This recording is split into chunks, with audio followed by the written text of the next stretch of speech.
15ই August স্বাধীনতা দিবস। তো স্বাধীনতা দিবস উপলক্ষে আজকে বানাচ্ছি তিরঙ্গা মোমো, মানে আমাদের দেশের পতাকা 3টি রঙের মোমো, আর তাও একদম সহজ এবং ঘরোয়া পদ্ধতিতে। আর এই সব রঙের মোমোগুলো বানাতে আমরা যে কালারগুলো ইউজ করব সেগুলোও কিন্তু একদম হার্বাল। তো ফুল ভিডিওটা দেখতে থাকো। তো প্রথমে যতগুলো সবজি লাগবে এর জন্য সেগুলোকে একদম ছোট ছোট টুকরো করে কেটে নিয়েছি। আর আমি এখানে বাঁধাকপি, পেঁয়াজ আর গাজর নিয়েছি। তোমরা চাইলে এখানে সয়াবিনও অ্যাড করতে পারো।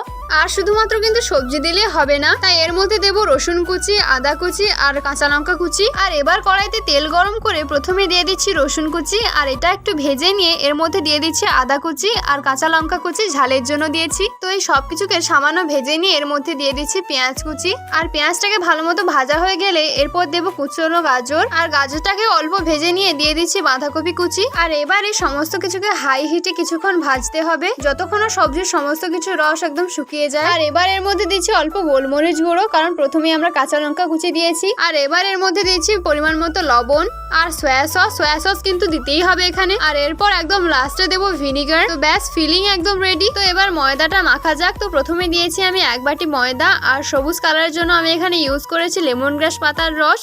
তোমরা চাইলে যে কোনো পাতার রস ইউজ করতে পারো, শুধু যেন খাওয়ার যোগ্য হয় সেটা। তো এগুলো দিয়ে ভালো করে মেখে নিয়ে অল্প একটু জল দিয়েও মেখে নিয়েছি। তো ব্যাস, ডো একদম তৈরি। আর এবার বানাবো অরেঞ্জ কালারের ডো। তো তার জন্য আমি এখানে নিয়েছি গাজরের রস।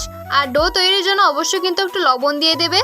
তো ব্যাস, পিঙ্ক কালারের ডো এখানে তৈরি হয়ে গেছে। এবার এগুলোকে ছোট ছোট বল করে তৈরি করে নিয়েছি। আর এরপর এটাকে বেলনি দিয়ে বেলে নিচ্ছি। আর যাতে সবগুলো মোমোর শেপ একই রকমের হয় তার জন্য একটা বাটির সাহায্যে এটাকে ভালোভাবে কেটে নিচ্ছি। আর এবার এর মধ্যে তৈরি করা পুরটা দিয়ে দিচ্ছি। আর এবার উপরে পাতাটাকে নিয়ে নিচের পাতার মধ্যে জুড়ে দিয়ে পেছন পাশ দিয়ে মুড়িয়ে নিচ্ছি। তো এইভাবে একটা মোমোর শেপ তৈরি হয়ে গেল। আমার এটা খুবই সহজ লাগে, তাই জন্য আমি এটাই ট্রাই করি সবসময়। তো এই দেখো, সবগুলো মোমো একদম তৈরি। এবার হাঁড়ির মধ্যে বেশ খানিকটা জল দিয়ে সেগুলোকে ফুটিয়ে এর উপর দিয়ে একটা বেলা দিয়ে দিয়েছি। এরপর এক এক করে সবগুলো মোমো দিয়ে দিচ্ছি। এরপর এগুলোকে ঢাকনা দিয়ে স্টিম করতে হবে 20 মিনিটের জন্য। 20 মিনিট পর ঢাকনা খুলছি। এই দেখো কত সুন্দর তৈরি হয়ে গেছে সবকিছু। আর কালার গুলো দেখেছো কতটা সুন্দর হয়েছে। তো আজকের ভিডিওটা কেমন লাগলো অবশ্যই জানিও। আর সবাইকে স্বাধীনতা দিবসে অনেক অনেক শুভেচ্ছা এবং ভালোবাসা।